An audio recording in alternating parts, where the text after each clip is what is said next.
The light streaming through the courtroom window should have been the light of justice. But today, it illuminated only collapse. The face of Django, an elite park ranger, sharp and hardened by years of defending the reserve, was now pale under the weight of the verdict. Guilty of murder and covering up an elephant ivory smuggling ring. Chief Justice Nkosi's gavel struck down coldly, decisively, a lingering sound like a death knell for Django's career and his life. Django was stripped of everything: honor, freedom, and perhaps even his life. He faced the death penalty or exile to the Forbidden Zone, an area no less dangerous. Django, a man who dedicated his life to preserving life, was now condemned to death by the very system he served. Despair choked his lungs, but amidst the pain, he had only one thought. Django's voice, the first time since the trial, rang out, hoarse but firm. "Permission. I need to see Leo." Leo was the orphan male lion he had rescued, trained, and introduced to the world as the reserve's ambassador of trust. It was not a plea for evidence, but a final farewell to the only family he had left. They allowed it. In the makeshift holding cell, Django and Leo faced each other. Instead of the familiar roaring greeting, Leo became strangely agitated. His fierce yellow eyes were restless, and he continuously emitted low growls, rubbing his magnificent mane against Django's old patrol backpack. He rubbed violently, clawing with dull claws, a vivid reminder of the very abnormal behavior he exhibited the night Dr. Kwasi was murdered. Inspector Musa, who monitored the meeting, frowned. Leo wasn't just showing sadness. He was reacting to something. Could Django's despair be obscuring a clue that only a lion could recognize?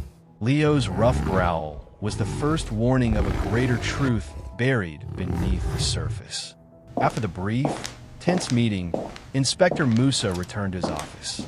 He was the one who arrested Django, but Django's strange calmness and Leo's baffling behavior had planted the seeds of doubt.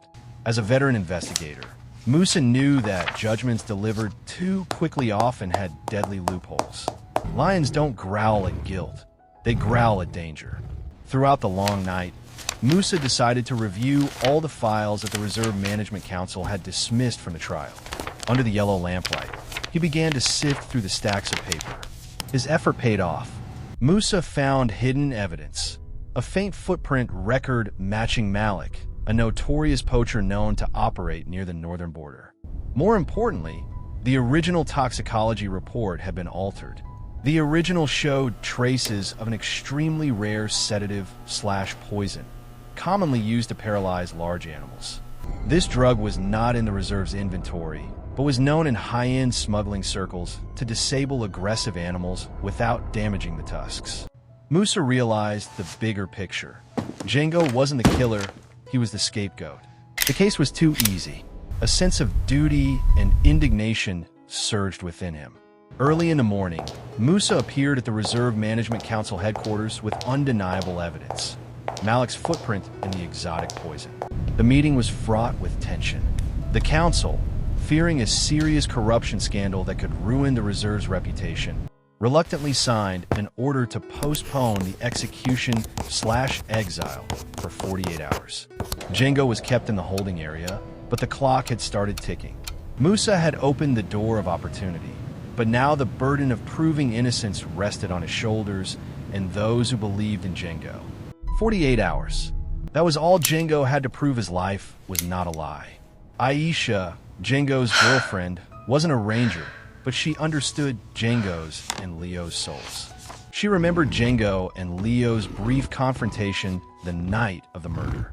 Leo was agitated exactly as he was in the cage, growling and rubbing against Django. Aisha returned to the temporary holding pen where Leo was resting. She gently touched the old patrol backpack that Leo had reacted to. She found nothing on the outside, but instinct told her to look deeper. She used a utility knife to lightly cut the seam of the innermost secret compartment, where Django usually kept his most important papers. A huge relief washed over her when her hand touched a stiff, ragged piece of paper stuck to the lining. a torn, forged ivory harvest receipt. It bore the stamp of a Shell logging company, a partner of Dr. Kwasi, and noted the shadowy disposal of assets. Leo wasn't reacting to Django. He was reacting to the smell of the criminal evidence hidden inside his patrol backpack. The fragment of the forged harvest receipt was the final piece of the puzzle. It connected everything: the rare poison, Malik's footprint, and Dr. Kwasi's murder. Under Moose's pressure, Malik confessed. He was hired to introduce the poison to the scene and mislead the investigation, but he knew nothing about the murder. His task was only to dispose of the ivory. The forged receipt and Malik's confession pointed directly to the true mastermind, Chief Justice Nkosi, the very man who presided over Django's trial, along with the victim's partners, who were conspiring to seize land and engage in large-scale ivory smuggling. Nkosi had staged the trial, suppressed the evidence, and made Django the perfect scapegoat. The truth was finally revealed, not by human intellect, but by the instinctual loyalty of a lion. Within the 48 hours, the Reserve Management Council was forced to organize an urgent public meeting. The evidence was overwhelming. Malik's confession, the forged ivory harvest receipt, and the traces of the rare poison created an unbreakable chain of events, exposing the conspiracy of Chief Justice Nkosi and his corrupt partners. In the tense room, Django was declared completely innocent and immediately reinstated as a ranger. The emotion at this moment was not explosive joy, but quiet relief. Django and Aisha embraced tightly, a moment of peace after the storm. Django received his ranger badge back. This was not just a restoration of honor, but a rebirth. The truth took 48 hours to emerge, but it saved what 10 years of false justice tried to destroy. The real reunion happened after Django returned to his uniform. Django strode to the enclosure where Leo was being cared for. The scene was moving. The powerful lion trembled slightly, emitting purring roars of joy and rubbing against Django. But the joy was not entirely whole. The reserve's chief veterinarian pulled Django aside with a grave expression. She revealed the painful truth. Through specialized examination, they discovered Leo had advanced cancer. The disease had been dormant in his body for at least 5 years.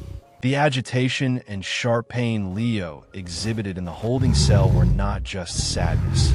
They were signs of the physical agony he was trying to suppress. Leo had been silently fighting death, just so he could fight for Django's innocence. The veterinarian continued the story with an extraordinary discovery. While performing an ultrasound to determine the extent of the cancer, they found a foreign object in Leo's digestive tract, a small metallic item. It was a micro-tracking chip belonging to one of the rare rhinos Dr. Kwasi was protecting. Kwasi was killed right after the poaching gangs disabled and removed the tracking devices of important rhinos. Perhaps in the chaos of the murder night, Leo found and swallowed the chip, or it got stuck to the backpack and Leo ingested it while rubbing. Leo had kept this chip inside his body all this time. The chip had become living evidence, an invaluable amulet, confirming that Kwasi was killed during a major poaching operation and not because Django was working with smugglers. The entire reserve honored not only Django, but also his golden-maned friend. In a warm ceremony, Leo was awarded the reserve's Golden Loyalty Award for his irreplaceable role in bringing the truth to light. After the long, chaotic days, Django, Aisha, and Leo were welcomed back to their small home.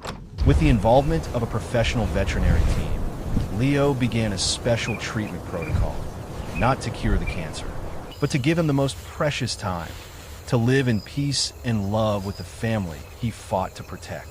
The award ceremony for Leo was a quiet, unassuming moment. Before the community of rangers, conservation staff, and old friends, Leo was honored not with a heavy medal, but with a Golden Loyalty Award carved from precious wood. This award symbolized the reserve's commitment to integrity and truth. Django stood beside Leo, one hand on the lion's mane, his voice trembling. Leo taught me that the truth doesn't always come from words or documents. Sometimes it comes from the purest instinct, from a heart that never knows deceit. The entire reserve erupted in applause. The friendship between Django and Leo became a new symbol. The borderless connection between humanity and nature is the foundation of conservation work.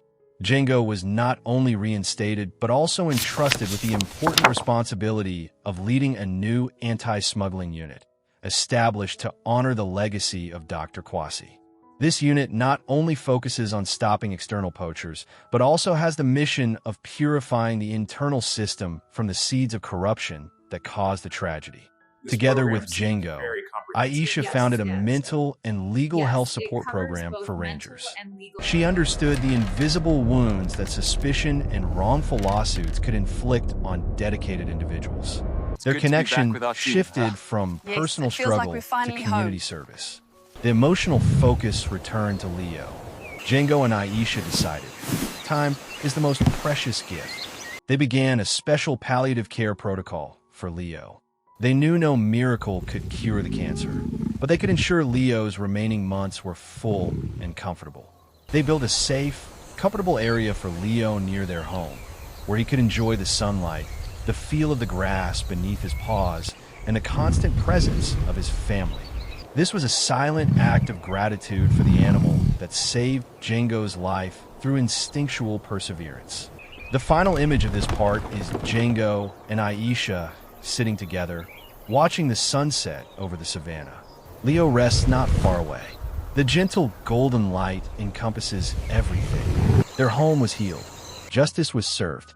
Although Leo carries a heavy illness, every breath, every moment is a testament to loyalty and the power of belief. The story does not end in revenge, but in peace and hope for a future protected by love. The truth has finally been revealed. The story of Django and Leo is a powerful reminder. Even when betrayed by the system, suspected by the people you serve, loyalty and integrity can still find their voice, sometimes through the most extraordinary methods. What saved Django? Not the best lawyer, but an instinctive line. Leo couldn't speak, but his discomfort, his persistent rubbing against the patrol backpack, spoke volumes. He led a skeptical inspector to go against a predetermined verdict, unveiling a deep-seated network of corruption. The strength of this invisible bond between a ranger and his lion became the lighthouse of truth. Django's story is not just a tragedy resolved. It is a call to action for conservation. Clearly, the greatest danger doesn't just come from external poachers, but from internal decay. Genuine rangers like Django need protection. They're the front line, and baseless suspicion can destroy their lives and weaken the entire reserve. The solution is investment in transparency and integrity. We need strong legal and mental support programs for conservation workers, so they never feel alone when facing pressure or false accusations. Look at Leo. Though his body is fighting illness, his eyes still shine with absolute trust in Django. His life is a gift. If this story has touched your heart, please consider supporting funds dedicated to providing legal and psychological aid to rangers worldwide who are often wrongly accused or face threats from powerful smugglers. Help them protect their integrity so other Djangos do not have to endure similar pain. More important than anything, we need to ensure Leo has his final, comfortable days. If you believe Leo saved Django with his loyalty and deserves to be repaid, please donate to the Reserve's Special Veterinary Care Fund. Your support will help cover advanced palliative treatments, giving Leo the most comfortable days possible by his family Django and Aisha and the reserve he loves. Let us cherish these invisible bonds together. Let Leo's loyalty be the driving force for us to fight for the truth. Thank you for listening.